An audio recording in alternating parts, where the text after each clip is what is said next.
திவ்யா நான் கொண்டாடி மாதத்தில் 10ஆம் ஆண்டு படிக்கிறேன். எனக்கு அம்மா அப்பா இல்லை. அம்மாவோடையும் அம்மா அப்பாவோடையும் தான் இருக்கு.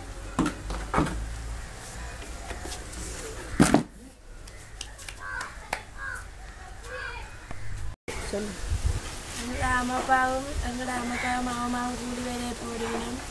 பள்ளிக்கூடம் போகாதனால நாங்கள் தான் சமைக்கிறோம்.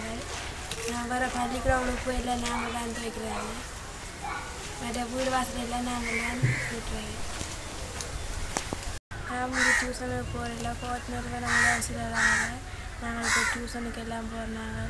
அங்கே போகிறதால நான் இப்போ நல்லா படிக்கிறேன். சின்ன ஓட்ட வீட்டிலேயே நாங்கள் அங்கே கணித வகுப்பு வைக்கிறதால அங்கே படிக்கிறேன். அங்கே நாங்கள் விளையாட்டு பொருட்கள் எல்லாம் இருக்குது. அங்கே எல்லாரோடையும் சேர்ந்து விளையாடினாங்க. நிறைய நண்பர்கள் எல்லாம் இருக்கணும். அங்கே எங்களுக்கு அவரோட எல்லாம் சேர்ந்து சந்தோஷமாக விளையாடுறாங்க. தீபாவளி வருஷம் எங்களுக்கு பிடிப்படுத்தி தாரது. தைப்பொங்கலுக்கெல்லாம் போய் அங்கே பொங்கி நல்ல மகிழ்ச்சியாக விளையாடினாங்க. சுவாமிஜி எல்லாம் வந்து எங்களுக்கு இதெல்லாம் கதையெல்லாம் சொல்லி தரது. வேறு கல்லிக்கெல்லாம் போனாங்க. அங்கே பல இடங்களெல்லாம் கூட்டு கொண்டு காட்டினது. அதனால் எங்களுக்கு பிடிக்கும்.